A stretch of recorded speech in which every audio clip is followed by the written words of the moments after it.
Hey everyone, my name is Luke and welcome to my channel. I've got a very special video for you today. It's my Observatory build video. I'm actually sat in here right now recording this as we speak. For anybody unfamiliar with my content, I do astronomy content and I use this as my warm room and home office too. So this is going to be a long build video, probably a bit disjointed, honestly probably a bit of a mess, but I'm going to do my best to make it into something semi-coherent for you guys, and maybe it can serve as some inspiration, I can hope, or if nothing else, a little bit of entertainment, just watching me being a bit of a goofball, not really knowing what I'm doing but still getting the job done anyway. And, you know, maybe it's some use to someone out there and that'll make it all worthwhile. But listen, on a serious note, I hit a massive milestone on my channel the other day, 10,000 subscribers. That is, it's not something I ever thought I'd be saying. I'll just be plain and honest with you. But here I am, and it's all thanks to you guys. And being real, I don't want to go too deep with this, but it means far more to me than just some numbers on a screen. 10,000 subscribers, that's fantastic. But how your support has made me feel as a person, that can't be quantified by a number. And I am truly, truly thankful to each and every one of you out there. And my word, do I mean it. I feel fantastic every day, I really do. And life wasn't always that way, but things have really took a major upturn thanks to your support. So listen, I got really real, didn't it? I'm sorry about that. These things are unplanned. I'm just going to leave you with this and say, look, thank you so much for watching. As you can tell, I'm on top of the world. I feel fantastic. And I hope that you enjoy this video. Stick around, let's get stuck in. Alright, like many good projects, it all started with a trip to the local department store. We took a good amount of time and actually priced a lot of things up while we were in there, and I also managed to find a sliding compound miter saw, something I was really going to need to make this build work for accurate cuts, for framing and things like that. I got a workmate to act as an extra pair of hands for when I couldn't have anybody there helping. Just for general tasks, really handy thing.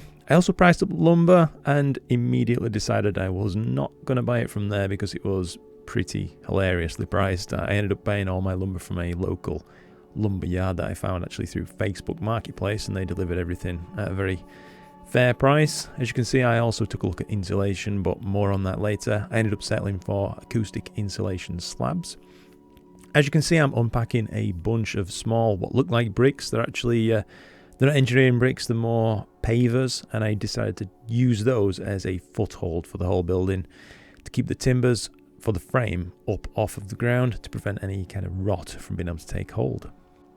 Now, speaking of timbers, I really didn't want to let the grass grow beneath my feet, so I actually ordered the first of the timber, all the framing wood, to come the very next day. So I immediately had to get on with clearing away all of this old mortar where a greenhouse had previously stood on some breeze blocks, and get that out of the way because I needed that room, that exact spot where that line of mortar is, to actually put down a new row of those blocks that I just purchased for the frame to sit on.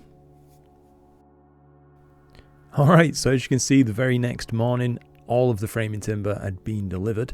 By that point, that was a bit of a clean-up job that I needed to do. Just off to the left of the screen right there, you can see a stack of brand new unbanded scaffolding boards, which I'd managed to source, and I decided using those, I was going to make a effectively isolated floor for the office / warm room side of things, so that any vibrations that were going to transfer through as I moved around during the night throughout an imaging session, or maybe a bit of breakdancing or whatever I want to do inside of here, wasn't going to transfer vibrations through the frame of the structure or anything like that, because it remains, obviously to this day, isolated from the rest of the building. And that's actually done a really fantastic job. I can jump around inside here or whatever, not that I really make a habit of doing that, and it doesn't transfer vibrations through to my telescopes, which is of course very important. Now, as you can see, I'm taking down the bike shed at this point.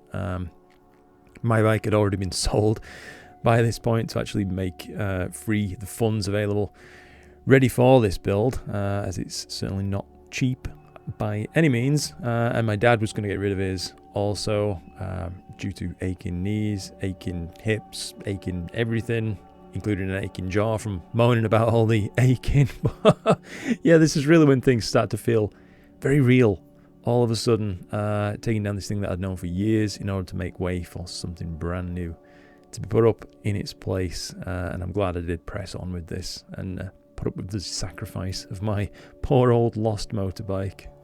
So once the entire pad was clear, I was able to dry fit these pavers down and get a real feel for how the kind of foundation, or footing rather, if you will, of this building was gonna look. This is where one of the first modifications to the plan actually occurred, just a little bit later in this time lapse. I changed the building shape to include a long slanted edge in order to get more room in the office side, but later on I was going to bond these blocks to the actual wooden framework using high strength adhesive so that they couldn't move around anymore, so it had to be right at this point. Alright, so skipping on a few more hours, you can see that the shape of that building did indeed change by this point, from the kind of double square / rectangle shape to that kind of wedge in the observatory, or what will be the observatory side of things. So you probably notice we've been joined by a gentleman in some rather fetching orange pants on this time lapse, and that's none other than my brother from another mother, Josh. We've known one another since we were little kids and stayed in close contact, and he made it abundantly clear to me once he knew that what we were going to do, that he wanted to get involved in some way in this build, and in his own words, at least put a few screws in, so he'd made his mark on it. So that's exactly what he did, and I'm very grateful that he came straight from work and got stuck in with us. That was really nice. We got to share that. That was the end of day 1, and here we are right at the start of day 2. We got up bright-eyed, bushy-tailed, full of beans, and ready for a fresh start on this thing. We formed a battle plan that we were going to basically complete every single last one of these stud walls on this day and get the building tied up together into one cohesive structure. And it was quite surprising, actually, when you're putting in those last few screws and just, you know, making the building finally tight. Just what a difference it makes. It goes from feeling really, you know, quite strong and rigid to it feels like it could take a tank shell hit, you know. It's such a solid structure even before the noggins go in and all that kind of thing. Any fears I might have had about it feeling, you know, rickety or susceptible to wind damage and things like that were completely subsided, you know. I had no fears left by the end of this day. It's surprising just how strong a structure can become even at this sort of stage of construction, and as you add more and more materials it's only going to get stronger from there on out, really. We had a couple of awkward cuts to make for this particular wedge shaped corner. I've got a little bit of footage I can probably roll to show you that at the end of the day, but you know, thanks to the fact that I bought that sliding compound miter saw, any and all such cuts were rendered child's play practically. It just took a little bit of careful planning. As I said, you know, just measure twice and cut once, and luckily it all worked out for us, and I'm glad of that fact as well, given the cost of timber at this point was absolutely, and it still is really, astronomical. You really don't want to be making any wrong cuts if you can at all help it. So I'll just roll some footage now and you can see how the day progressed.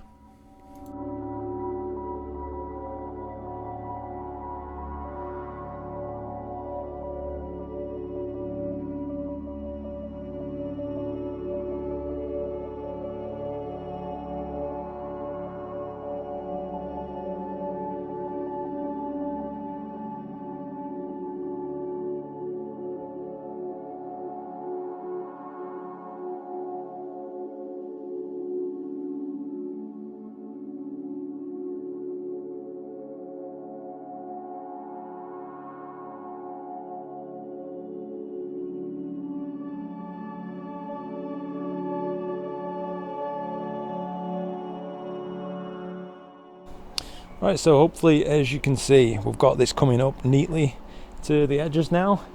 There's the bit of length left on those 2 posts that's going to be connected up from there to the end, running on top of that end section of flat roof. That's going to be these 4x4 posts right here, which are going to act as the runners for my roof to travel on. As you can see, this next section, the office section itself, has kind of a very shallow, I think I put a 4-inch drop over 2.8 meters or so. So not much, but it's certainly not flat. Water shouldn't be able to stand on top of that. These have all been left proud all the way around, so it's kind of matched up on the inside, ever so slightly proud there, so that when I put the cladding on the outside, the log lap cladding, it'll come up and just about match the face of that, and that'll act then as a detail all the way around. I think that's going to look quite neat. We've got this edge post in. As I said, we did a bit of custom cutting to kind of make that work. It's ever so slightly in there, that's what I expected, and around the back I'll have to plane that down before I put the cladding on the outside, but that's neither here nor there. We needed a couple of little cross supports, so I put one in there at the bottom and one there at the bottom. That was to push this whole section of frame forward and get it leveled up nicely, which it has done indeed. Obviously, as you can see there, I'm going to need to install as well some extra noggins of wood to continue this across to join up with this, and my ceiling joists are going to sit on the inside of that with like 6-inch screws coming through, going all the way down and connecting up to the back edge of there. At least that's the plan, but hopefully you can see this thing's ready for some sort of flooring work doing. I think now I might run another course of these pavers around the outside perimeter of this internal section there, and that'll give something for my boarding to stand on. I think if I go that plan, put through here in the observatory as well, looking quite nice. I am going to have to think about plinths and height. Of course, building this thing in the UK, because it's within 6 foot of a boundary, I can't exceed 2.5 meters, and I'm still okay with that. I think the current building height is 2.1. I'll have to just double check and measure that, but anyway, I have got enough now to put a rolling roof on this observatory and still be within the regulations of the UK, so that's looking good. And for 2 days, I'm pretty pleased with that. I need to get some more noggins in these as well, of course. That's another big job for tomorrow, but anyway, hope you enjoyed seeing that. Alright, so we're just at the start of day 3 now. Actually, this day started off with another change of plans, as it happens. I saw this thing, or rather my friend James did, on the Facebook Marketplace. He says, why don't you just buy that as a door? I was initially intending on custom making some doors, and it just made more sense to buy this thing. It came with a frame and 2 keys, and it's all nice and ready to go. It just needs kind of installing, and it were only like £40, so I'd have probably spent that on buying a good lock only for the door, never mind the timber. So that turned out well. A nice used door there. But the change of plans part of thing, aside from just the fact that I'm not making my own doors anymore, is that now I'm going to have the door into the observatory here, just actually on the observatory side, as this is the only wall that's high enough to accept the door frame without any significant modifications. So that's going to be, I think, probably the first job for today, is getting this door frame and kind of maybe even hang the door as well. And yeah, then it's looking like the next job, I think, is to get these roof joists all installed. So right above me here, I'm going to be putting a piece of wood across from, if you can see on the camera, this corner, straight across, all the way to this. I'll be filling in this gap later with another piece, and then I'm going to come from these all the way down, across, and connect to the back across there. So I'm going to have a bunch of roof joists and noggins interconnecting all of those, so it'll share any load evenly across. And if we've got any more time left today, then I think it's time to start fitting the floor framing. I'm wanting probably an isolated floor, I think, so that any vibrations on the floor could only be transmitted through the floor and not through the frame of the building. That seems to make good sense in a kind of vibration sensitive environment like an observatory. But anyway, I think it's time we cracked on now and start making some progress. Well, as you can see, the first job for this day was to actually try and make this new door frame fit somewhere it was never really intended to go in this particular observatory design. So it took a little bit of modification. As you can see, I'm just about to start attacking things with the jigsaw, just widening out the bottom lip of the door frame area right there so it can accept that metal frame. And you know, I'm really glad that things turned out this way actually, and that my friend pointed this door frame and door out, because for I think £40, like I said in the video just there, I got a really strong, good door that cleaned up great actually, and it's far more secure really than anything I could have hoped to have built myself. I added some extra struts and supports around this thing to protect against perhaps, you know, invasion, levering attacks from things like crowbars and kicking and whatnot. So all in all, I ended up with a really strong and secure door, which I'm very pleased with. You'll note it's facing inwards into the observatory at this point, like a standard house door, and I actually had changed that around because the chance of a collision with the telescope when it opens inwards was just a risk I wasn't willing to take. But that wasn't a long job to kind of sort that thing out, and yeah, it's all just been a learning process. So my takeaway from this is don't make a door, just buy one if you can. Well, as you can see, the next job for the day was putting in some roof joist supports. For this particular job, I made sure to choose the best pieces of wood that I could, so no cracks, splits, splinters, or anything like that. Every single screw that I put in, well, mostly this holds true for throughout the entire build, but I made sure to carefully pilot hole and drive the screws in carefully so as to not crack the timber. That's the last thing that you want. Here you can see we're just dry fitting the roof joists, getting the spacings somewhat evened out, and just checking things really and making sure that it's going to fit as best as it possibly can, given that this is a completely non-standard shape and size of building. Well, as you can maybe see now, I've got the rafters installed just above me here, and if I just step inside through this wall, I'll take you over here, I've also now got an installed and working door. How about that? I think the next job now is to actually put up these 4" by 4" rails, which is going to go all the way from basically each corner. So behind me here, it's going to run along the top of this piece of wood, along, and it's going to ride above this slightly sloped roof for the warm room and connect up again at the end of those posts there. So we're going to get on with that right now. Well, true to our word, we did get straight on with that. As you can see, we're just kind of fitting things in place, taking a look, making sure that the flattest edge was up, given the fact that at this point in the design we wanted to have rubber wheels running on top of this. We wanted to make sure we started with our best foot forward, so that meant carefully by eye selecting the flattest edge. Now, we didn't actually go with that design in the end. We ended up having wheels running inside aluminium channels, but still, it was good practice nonetheless. Now, this next part for me was actually probably one of the most fun parts of the entire build, and I don't mean the putting down a floor liner part, that wasn't particularly inspiring, but I mean the floor itself.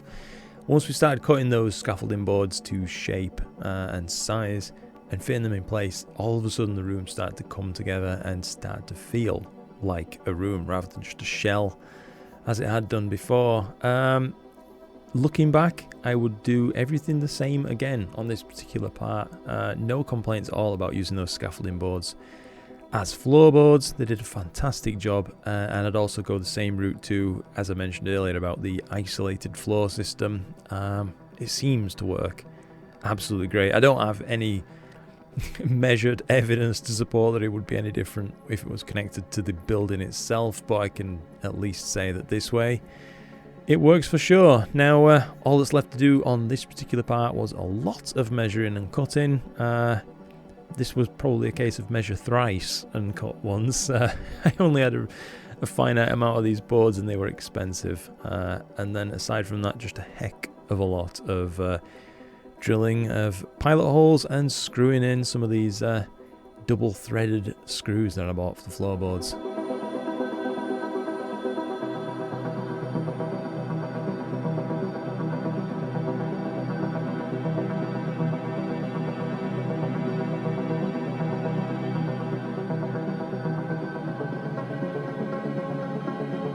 So we're just reaching the start of day 4 now, and no work's commenced yet, so I thought I'd take you through how things are looking at the end of day 3, if you like. I didn't really get a chance to record anything last night as I just finished cutting all these floorboards and I was too tired. I just wanted to pack my tools away and lay down. So anyway, we did get those top runners up. They've gone up perfectly. They're really lovely and straight, and I've got absolutely no concern whatsoever that rollers, casters, whatever, are going to move along that just lovely. I will put some guides in so that the roof can't possibly crab and kind of fall off the side or anything. But yeah, that's gone together well, and that's one concern out of my mind, that they're going to go up nice. They have. This flooring, it's gone down an absolute treat, actually better than I expected for scaffolding boards. There's just a few boards that were slightly kind of twisted, well, rather twisted than bent, sorry, should I say. But that's lumber for you. I guess it's a natural thing, and it's rarely completely perfect. I did keep some of the best pieces of this 3x2 wood, and I'm going to use that for the frame of the roll-off roof, as I need them to be quite straight so the roof tracks true. But yeah, all in. I need to get the rest of the screws in this because I just cut them to size. I didn't actually put all of them down, and I actually took delivery just about 25 minutes ago of 105 boards of log lap cladding, and that looks really nice. It's all tannalized and treated from factory, so that should go up a treat. And I'm just really quite pleased, honestly, with how this whole build is coming together. As I've mentioned a few times, I'm no tradesman. I've always been good at DIY, but I'm feeling pretty proud, really, if I'm being honest with you. This has gone really rather well.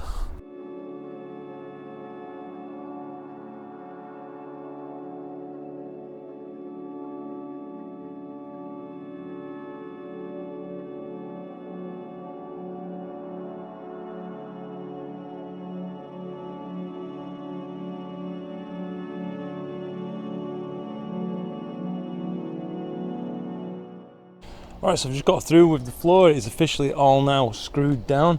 I opted to make, as you probably saw in the time lapse, kind of an isolated floor from the rest of the building. I thought about attaching it to the framework and doing it that way, but I thought instead having it isolated so that vibrations would have to travel towards my scopes actually through these flagstones and the earth beneath, rather than potentially having vibrations travelling directly through, let's say, the framework and then being transmitted into the flags, as vibrations got to go somewhere.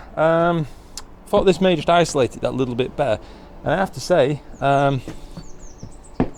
it is solid. I'm 220 pound and this thing is going absolutely nowhere. Yeah, I'm really impressed with how that's gone down, I have to say. I think it's probably every bit as good as a plywood floor. Maybe not quite so neat as a plywood floor, but it's fine. It's gonna have carpet and stuff on top anyway. Now, I think the next job, before I put any cladding on this building, is, of course, I've got a wrap around it. So we've bought some of this membrane. If I just lift this up for a second. So many options are available, but I just went for this one, Rhino Vent Ultra. Got 100 linear meters of that, so I'm going to wrap basically the whole building in that stuff before I start putting the cladding on top. That's going to act as a like a vapor barrier. And yeah, I think we're ready, really. I just need to do one last thing, and that's get some corner braces in. So kind of like I did down in this corner here, if you can just see behind me, a couple of these little things, just helping keep the building nice and level and square. So then when I actually attach the cladding, the building doesn't kind of get held in a wrong position, if that makes sense. Now's my last chance to kind of level anything up that needs it. But luckily, I have been keeping an eye on it, and it's actually gone all up really rather square and nice.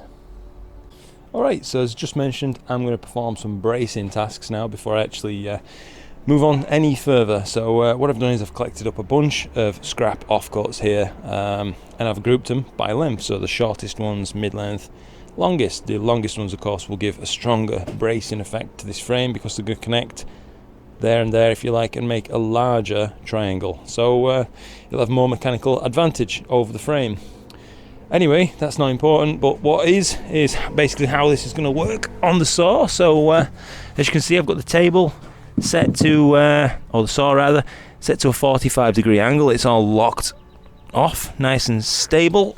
So I'm going to get good good repeatable angles from this now, and I can basically clamp them up against this fence here, make a cut, flip it around like so, make another cut, just like this, taking the edge off. They'll all be the same length at that point, and I'll effectively have made a bunch of those, these little corner braces. So these are both pushing forward. I guess traditionally, if you were going to put these in, you'd have them in each corner, and this would rather be going that way, but I needed this to be pushed this way, hence that's in that orientation. But anyway, that's the beauty of these things. You can push the building whichever way you want.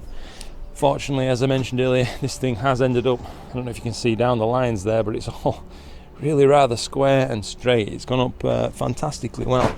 I don't attribute that to myself so much as the quality of that thing. I'm really glad I spent the extra money and got a good saw. Makes tasks like this that much easier. So anyway, I've got my workmate here, as you can see, Radley. I'm going to get on, put him somewhere safe and get on with some work now. Well, once I'd cleared my workmate out of the way to somewhere a bit safer, I got on with making all those cuts, making those little corner braces, and getting on with the job of fitting them all in place. As you can see, I'm holding up a spirit level along these flat edges and just making sure that I'm not going to push or pull anything out of square, or maybe I can make final small adjustments if needed with pressure applied in the correct direction.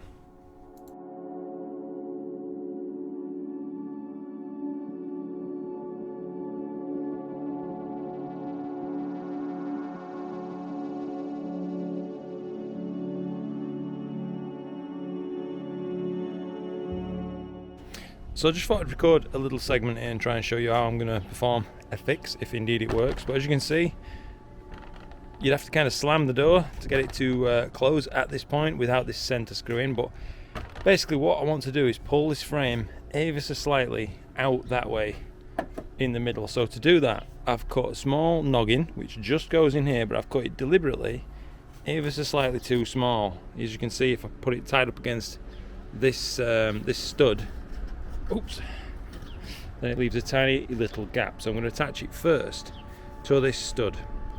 Then once I've done that, I'm going to attach the frame to this mounting hole into this tiny little noggin that I've put in, which should pull the frame to the stud, sharing the load between both of these studs, hopefully pulling this out ever so slightly in the process. So let's just see how that works in a second. Alright, so as you can see, I've got this kind of noggin held in place now against this stud. I'm just going to go ahead with the plan, but I thought beforehand I'll just show you again. You can see it's not this screw holding it off. It is banging into the frame ever so slightly, so let's go ahead with the plan and hope that this works. So I'll just pull these together. Nice and hard. That's rock solid. And with any luck. Ooh, we've just got a tiny little bind now, but I'm sure I can accept that. It's definitely an improvement. So with the frame in place now, all put up and stable, it was time to finally start attaching the breathable membrane, and we decided to put on just one lower course of this, try it on first, cutting it all to size using actually a kitchen knife. Did a great job of giving a clean edge down the sides of those large posts that we left.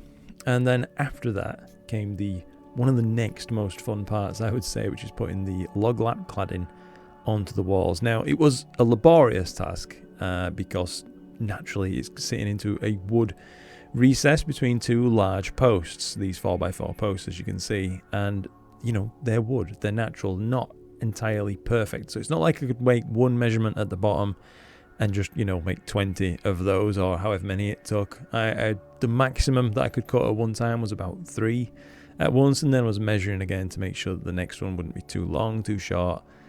Overall, a lot of work, but definitely worth spending that extra time measuring each one and getting the best possible fit.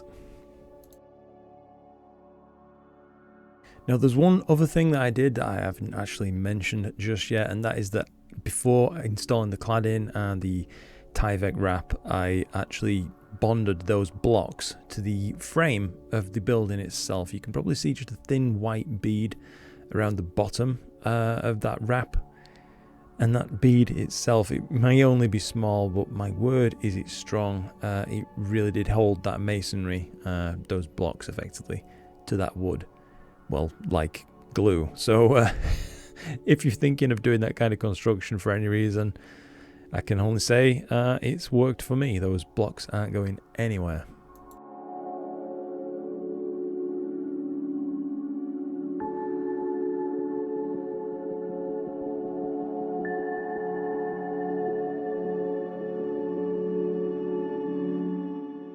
Well, here we are at the start of day, whatever it is, 5. I think it's all starting to get blur into one at this point, but this is where I'm currently at. So as you can see, I've been putting up this log lap cladding that's going up an absolute treat. It's been a pleasure to work with this stuff because it's kind of well machined, if you will. It all fits together really well, quality tongued and grooved stuff, and yeah, it's just been nice to use. So I'm going to be continuing on putting up a bunch of that stuff. As you can see, I need to get more of this membrane up in here before I can continue putting up any more cladding. So I'm going to be working on all the sides of the building with this. There's a nice thing I worked out basically, because I bought 4.5 meter lengths of the cladding. That means I can do kind of this wall here, that back wall, and also, I don't know if you can see it there, but the small 75 centimeter wall in between, all from one piece of wood, with 10 centimeters left as an offcut. So that's almost absolutely no waste. In fact, throughout this whole build there's been very little waste. I've been trying to be careful with how much material I bought. Sometimes of course you can't avoid waste, such as this wrapping. I expect there'll be some of that left over because it comes in either a 25 meter roll, which would have been too little, or a 50 meter roll, which is a little bit too much. But sometimes, like I said, unavoidable, but that doesn't matter. I just took delivery this morning of 8 sheets of 18mm thick marine ply. That's good hardwood ply, really nice quality boarding. I was happy when I saw that appear in the back of the van.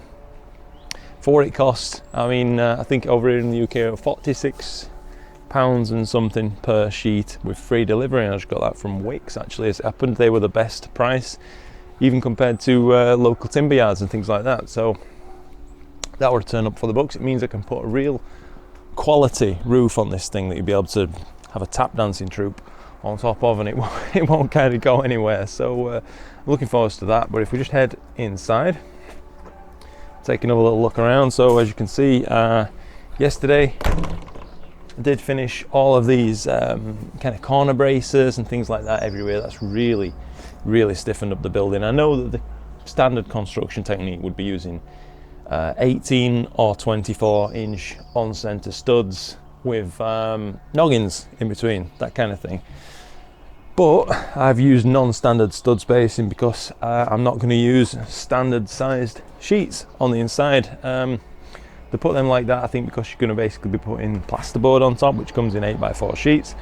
So you need them to overlap and come halfway up each side of a stud, so you've got something to screw to. But I'm going to be using interior grade wood cladding, I think, so it's going to be a little bit like a sauna in here, but I hope it's going to be a nice finish anyway. As you can see, I've got the rest of this floor finished, and I'm really happy with how that's gone down. That's solid as a rock.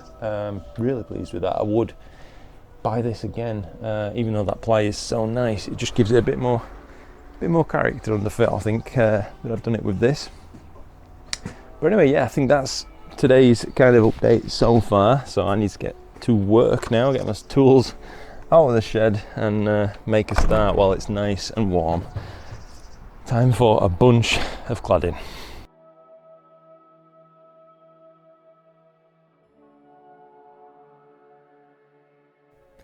Now, me personally, as I was kind of doing this job, I was trying to make the cuts as precise as I possibly could, which took extra time. It did give me a really nice finish, admittedly, but it was quite a lot of extra labour that was perhaps slightly unnecessary, given the fact that once all the cladding is installed, I actually went up and down each and every seam on the building using silicone sealant, and then also tacked beading, wooden beading, onto the top of that too. So even if I had been slightly off with each measurement, it would have completely hidden any and all gaps and they would have been sealed anyway. But if you had the extra time to spend like I did, there's nothing wrong with doing the best job that you possibly can, I guess.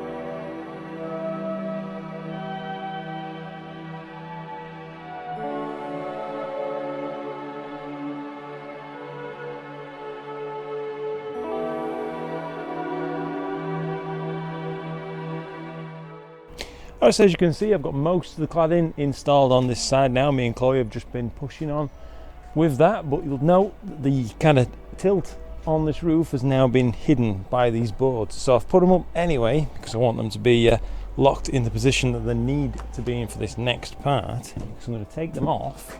If I just head up these ladders here 1 second, and hopefully you can see I've put a pencil line all the way down the back while it was screwed in place. I'm now going to unscrew them and make this whole cut down the length of this thing that's going to make it match the profile of the top of this, and I'll do that with the circular saw, and hopefully everything will go back on in place and be flush with the roof.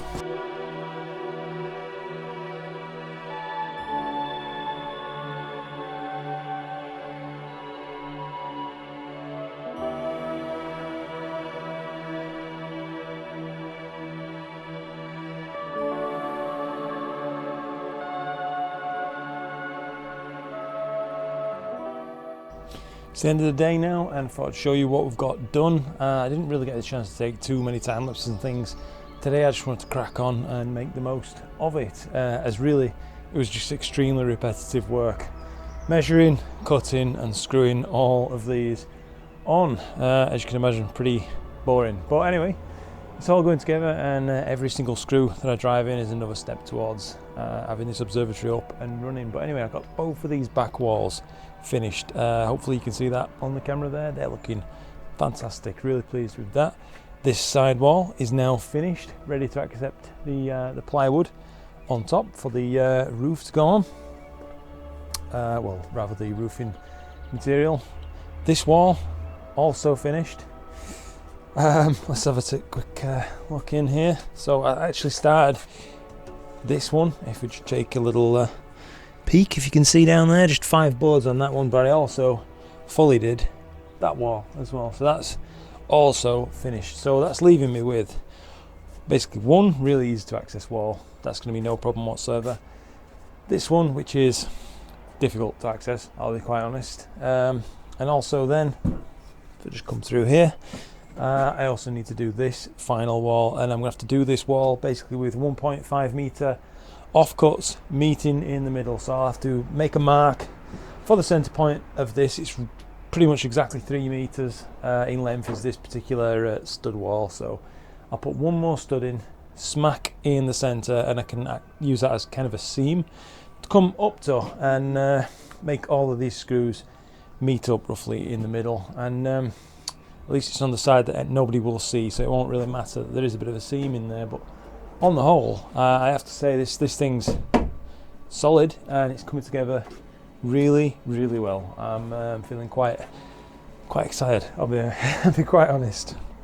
Well, it's yet another day ready for some more construction, and thankfully every single wall now is finished. I didn't actually record anything yesterday, as really I couldn't. I'd have been recording in my neighbour's yard and things like that. But anyway, we were taking out fence panels, which I'm just about to show you here. So we're removing these things so I could get to the side of the building and do kind of up these walls and up the other end of the building. That all needed taking care of, but thankfully it's all finished now.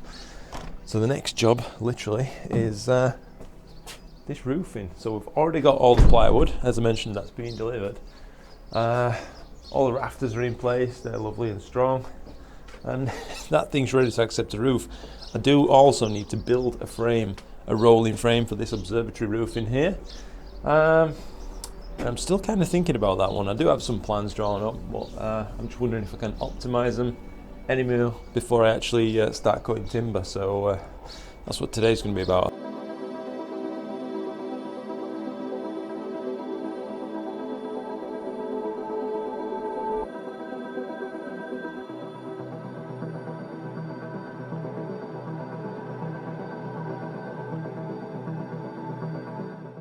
Alright, so here we are, just entering day 7, I do believe, of this build. As I mentioned in an earlier update, it all really is starting to kind of blur into one at this point. But basically for the last couple of days I haven't really been able to film anything, as there's simply been no angles to film. But I'll tell you what I've been doing anyway, and I'll try and show you as best as I can. So in the past couple of days I've managed to finish getting every wall on this building now. So previously I'd just done the front edge on camera, but now this whole back edge, hopefully you can see down there, give you some indication, that's now all finished too, and I made sure to seal that back up. So that basically means that I've been able to put the fence panels back in and I don't have to work in my neighbour's garden anymore, which is of course not ideal for me or for them. Let's take you inside and show you another little change you may notice. It's looking kind of dark in there, and that's because I've put the roof up just yesterday. So we got all the plywood delivered, and yeah, basically decided to push on quite hard and get that fitted, because we do have some rain forecast in a few days time. So I wanted at least that room to be waterproof, because obviously we've put a lot of effort in getting this floor down and things like that, and the membrane beneath it, and I didn't want the whole thing turning into a bit of a swimming pool kind of situation. When I'm putting up this roof, of course, as you can see, I've opted to have about 4-inch overhang to allow a good little bit of extra weatherproofing. And if I just head up these ladders a moment. Alright, I can hopefully show you there. I've decided to let the plywood in around these posts.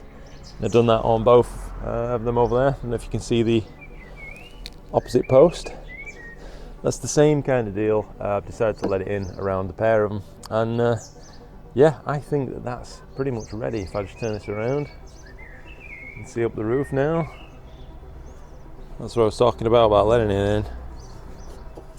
And there it is, leading up to the dividing wall between the two.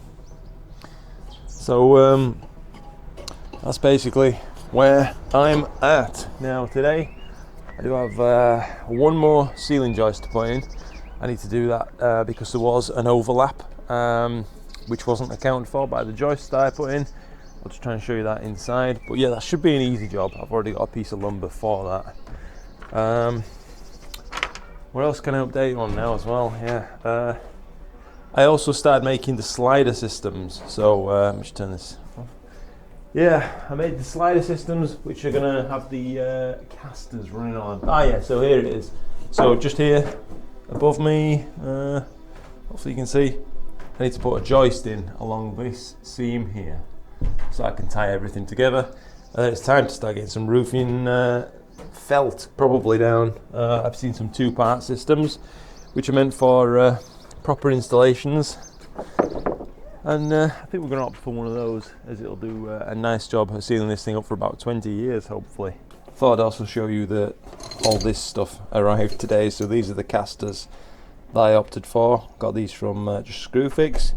I think these can take 41 kilograms each. I did wonder about getting the rubber, the softer rubber ones, but these were the only ones that they had in stock, so I decided to give these things a go. These are a 50mm caster, and I got 12 of those, so I'm going to have 6 running up each side. I've got matching screws with heads that are large enough that they won't pull through these holes from casters in, and I also got 4 turnbuckles, so I can really tie down that sliding roof if ever we forecast some extremely bad weather. I rang around a few places today to get a suitable roofing system, and one actually quite local to me called Rose Roofing. I rang up and asked for some advice. I says, what would you put on a home office basically?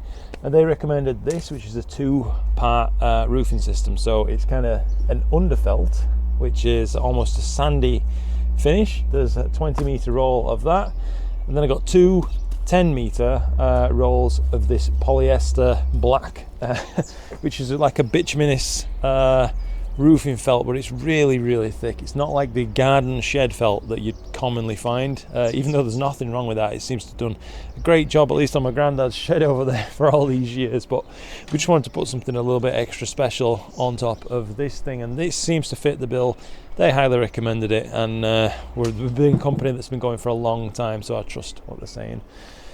Aside from that, there are a few small gaps that's going to need filling, so I don't know if you can make that out on camera, but when I was letting out these post holes right there and the other one just over there, of course, I needed to kind of cut a hole ever so slightly larger than the post itself, so I could kind of tap it down on top. So to stop any chance of leaks with that, I bought some of this high performance liquid rubber now.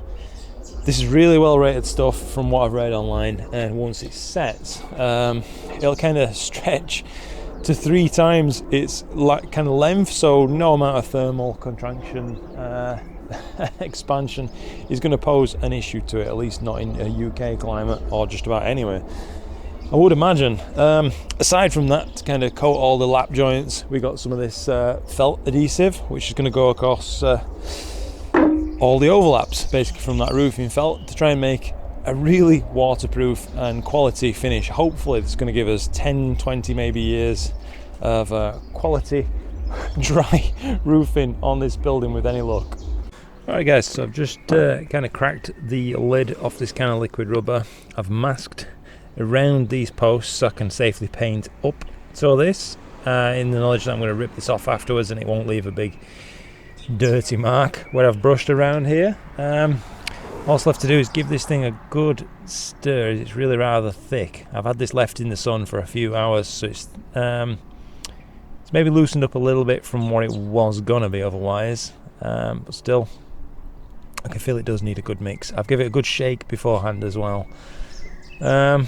Once I'm happy that this is mixed, I'm going to start painting it on, just using a quite an old brush. A lot of the comments I read online said basically once you've got a brush dirty with this, it's gonna have to go in the bin. It's no use for anything else then, which I can well believe, because this looks like primordial tar. That's looking pretty good. It's getting awfully windy up here on this roof. Alright. Wow, that's thick stuff. That's so weird. Yeah, I can really see how this would waterproof a roof. I'll be honest. Right, I'll just set that down on the lid. Fare the well paint brush. This is probably the last time this thing gets used. And now I'm just going to make sure there's plenty seeped into these cracks and painted into them as well, as much as I possibly can. I'm going to fit the roofing felt around this tightly as well, and also set up a small overlap which I'll glue down with that felt adhesive. But I just thought, aside from that, putting this on the underside is also going to be good practice, and give me my best chance at getting a nice sealed finish. Alright, so that's flowing into all of these little cracks really well. It's actually so far going on better than I expected, so I'm pretty satisfied that this indeed will be waterproof once I'm finished with this. I'm also going to paint up and down every single seam on this roof as well. Let me just move positions, take you guys with me. Let's see if you can see. It's good enough. So you can see there is a small crack there, so I'm going to try and apply it kind of quite liberally into it. Really load up that brush and get a bunch in there. Hopefully that'll seep down a little bit. We have masked off inside the building as well, so any excess isn't just going to come dripping down onto the floor. Inside it should be held back by masking tape until such a time as we remove it. Alright, just this last back edge. I will flow a little bit more down here.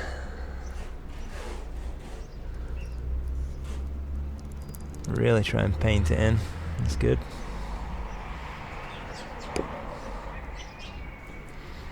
Now the same thing up this edge. I would show you if I could on camera, but it's not really safe.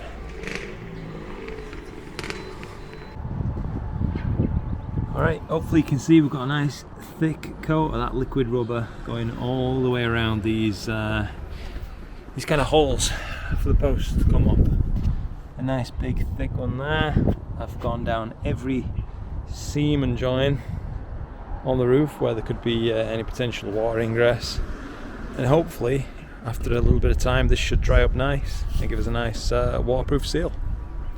Right, so we're just up here, both me and my dad, we've been doing some more work on this roof. We've been gluing down these seals with that bitumen felt in. We're joined by the chief roofing assistant, Radley.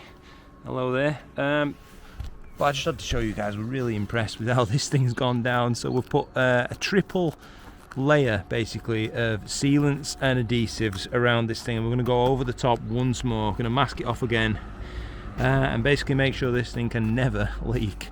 But I have to say that's gone down absolutely perfectly. We just marked them up and dropped both over at once, and this roofing felt is the best I've ever felt, if you'll excuse the pun. Really quality stuff. Feeling highly confident we're going to be a quality roof finish from this.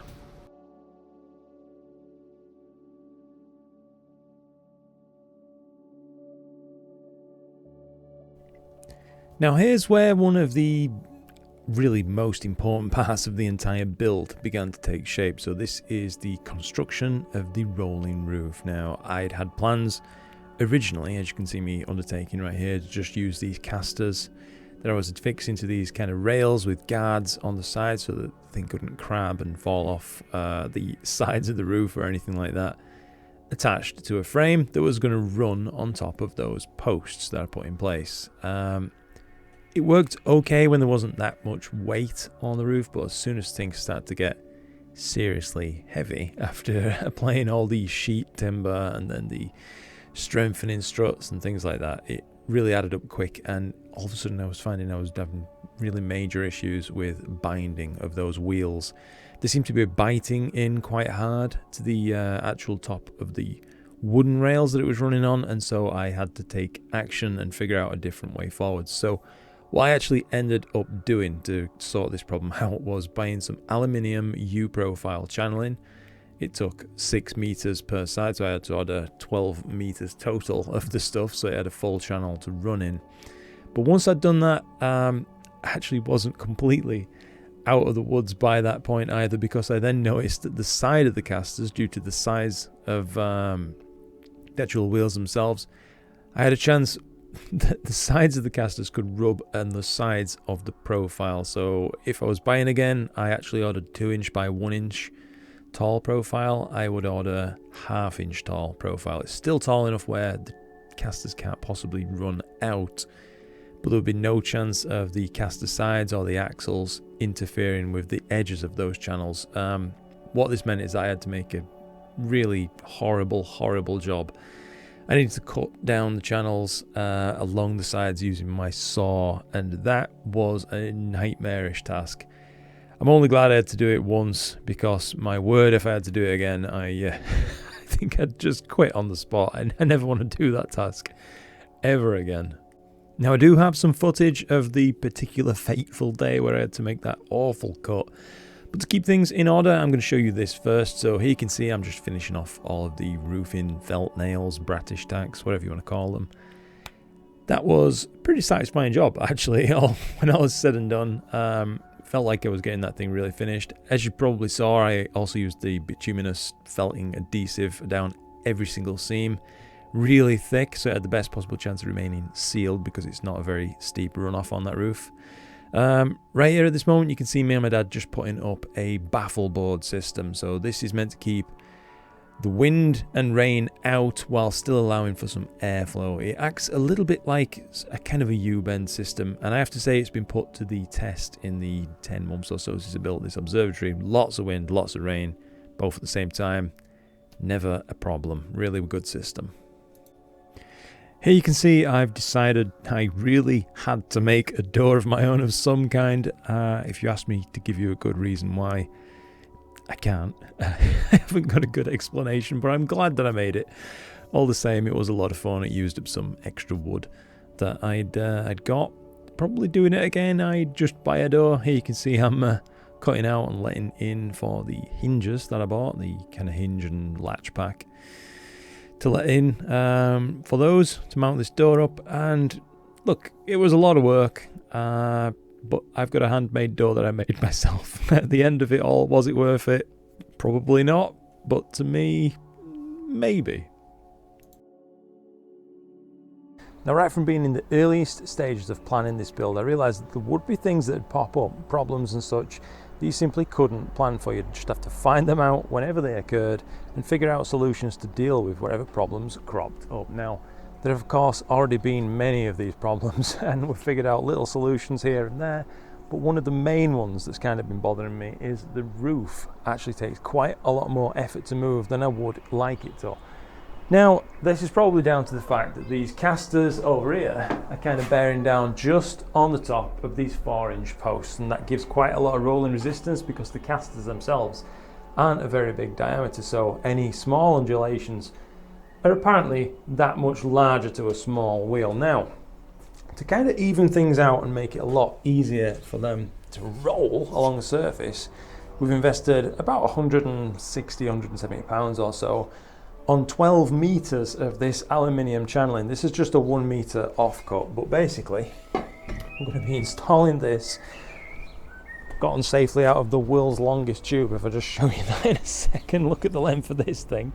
That's what it got delivered in. But anyway, I'm going to be installing that on the roof in a moment, and hopefully that's going to be quite a nice solution to this problem. At least that's the plan. Right, so we just dry fit everything there just off camera for a moment. And the aluminium channels, while seemingly doing the job, are actually catching the edges of the casters ever so slightly, which is making it at times even harder to move than before. So basically it looks like the best way forward for this is to mark down the lengths of this whole 12 meters of aluminium and basically take a cut out the whole thing so that the edge of those caster bolts can't ever rub again on this aluminium channel, and that should permanently eliminate the problem for the sake of doing a massive cut with the angle grinder. Hopefully it goes to plan. It did not go to plan, as you can imagine. So the angle grinder, it kind of took material out about as slowly as you would imagine wind erosion would. That just wasn't working at all, so I had to switch over to using a battery powered circular saw and a multi-material blade, which cut through it considerably faster, but it had the nasty side effect of making, hopefully you can see, all these awful chips of hot aluminium that just got everywhere. We're talking inside my ears, inside my mouth, up my nose. Thank goodness I was wearing goggles. It just never again. Please learn from my mistake with this thing. Don't ever undertake this job if you have the option. Just don't. Send it back, buy the correct depth channel. This was awful. I was just in such a hurry. I accepted that I had to do it. Never again. Well guys, hopefully as the time lapse has just shown, that job that I was just doing there, the big aluminium cut along one side of those channels, is now finished, and I am really glad that it is, because that was by a mile the worst job of the entire build. I hated every second of it, to be quite honest with you. I've just had to get changed out of absolutely everything I was wearing. All of it was covered in aluminium chippings, loads of burns all over my hands and stuff. Just an horrible job, really noisy and dangerous. And if you have the option to do something like that, don't. Find another way. That was terrible. But all the same, it's done, and I hope now that I can install those channels and get this roof moving how it should, finally. Now, this was actually one of the most daunting tasks for me throughout this entire build, aside from that horrible cutting job actually, and that was wiring the place up, installing this fuse box. That was, even though it was unpowered at the time, still a little bit nerve-wracking the first time I flipped the switch and energized everything. I was expecting a bang and a fizzle. But luckily everything was fine. I had my dad there watching everything that I was doing, because he's got some experience with this kind of thing, and I did have it checked out by an electrician friend who was happy, and also installing plug sockets. In fact, there was plenty of those. I installed 18 in this place, and would you believe it, I still have to use the occasional trailing socket. It's it beggars belief. Well, it's been a couple of days since the last proper update, so I thought I'd take you through everything that's changed. I've kind of just been knuckling down and getting on with a lot of different stuff, and some of those tasks probably weren't so good for filming, so instead I decided to just get on with them and then get back to you as soon as I could. Now, as you can probably see, the first thing in here is, of course, the telescopes. I've brought those in, and I managed to just get polar aligned the other day, which was fantastic.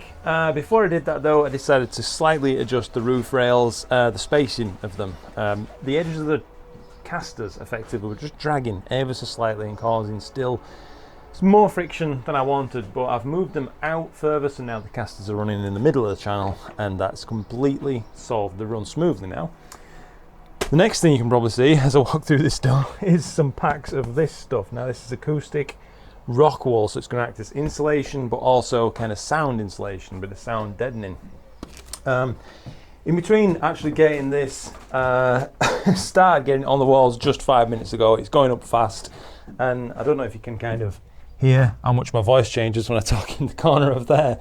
It really does deaden echo and things like that. It's doing a fantastic job, and I'm glad we opted to spend a little bit more and get that stuff. Before I get kind of off on a tangent though, I'm really proud and pleased to say that I wired up my first fuse box the other day and got all of the electrics installed in this place. So now there's, I think, 18 sockets that I can make use of, and a friend of mine who's an electrician came around, checked everything was all sound, and he was happy, but also at the same time he talked me into kind of going ahead and putting in some lighting wiring, which I wasn't actually going to do. I was just going to leave it and use everything being plugged in, so lamps and things like that. But anyway, he's gone ahead and did that for me. So he wired up a 2-gang switch, and basically I've got quite a lot of lighting wired in it. I've already got some lamps ready for those, so I'm going to have kind of 4 down-facing lamps here, just for like general work use when I need quite strong lights. For the rest of the time I'll probably have some RGBs or something like that in here. And I've also got one big kind of wall-mounted light that I can put on this wall. I've yet to drill the hole through or anything like that, because I actually realised that I forgot to put the Rhino Vent Ultra membrane basically on this wall. So I'm going to have to take all these panels off, put the membrane up, and then basically stick those back on, and then I'll figure out the place for this wire to come through, which is going to be the feed for the observatory side lighting. But as you can probably see, if my random commentary has told you well enough, I've got on with quite a lot of stuff in the past few days where I've not really been filming that much, and yeah, I think this thing's all together now looking extremely promising. It's coming together fast, and maybe within a week or so I might have a fully operational observatory. It is already operable, but it's not a very comfortable place to be just yet, of course, because there was no insulation and stuff. But anyway, that's where I'm at. So now I'm going to crack on with getting this insulation into these cavities, fitted in as neat and tidy as I possibly can, so it can work at its best. And that's the plan. Anyway, so I'm going to get on with that. Alright guys, so we're a few days on from the last update that I posted, and quite a lot has changed. I've been getting on with a fair bit of work around this building now. One of the first things to point out is now there's a smart bulb mounted to the outside there in an IP rated weatherproof enclosure. That's pretty cool. I did check that it's all working, of course. I installed a lamp here for the observatory side of things. That's also fantastic, working really well, just enough light for this room. The telescopes are in here now inside the observatory, both the Esprit back there and the 250 PDS. I had to swap out the 300 PDS for the 250 PDS because at certain angles, when both scopes were kind of at their closest, there was the chance of collision, and that's not really something I wanted to entertain right now. So while I could have a massive aperture scope in there, I just can't really have a very long scope. Like you can probably see the 300 PDS is back there. It's about, I think, about 1.5 meters tall. It's pretty big. But anyway, things have moved on quite a bit in here. So I've got loads of acoustic rock wool insulation inside the wall cavities behind this foil vapor barrier. This is kind of twin skinned foil, if you can see that stuff there. That's meant to be equivalent to about 70 millimeters of regular glass wool insulation. So that's pretty nifty on its own. I don't know if I showed you that before, but I made a door. I've yet to put the handle on that or anything, but that's pretty nifty also. It fits really tight. Maybe I'll have to shave some off the side. But yeah, I installed this vapor barrier, I installed the insulation beneath it, and now I've also started installing the plasterboards kind of on top of this whole thing. So you can see there's some around the sockets there and all that lot. Over here, I'm going to need some help doing the roof ones. It's basically, as you can see, it's going to be hard to try and locate the joists and things like that. I'm going to have to mark them all up, but it'd be much easier when someone can hold the plasterboard. I can do some marking and screwing of things, but that's roughly where I'm at. And now, since my last kind of update, a few people wanted to see the roof in action, so I'll take you through and see if I can pop this down somewhere. Maybe on this insulation. This is a little bit sketchy, but I hope you can see. I'll just head up. So I've got a little pair of step ladders. I'll just jump up those right now.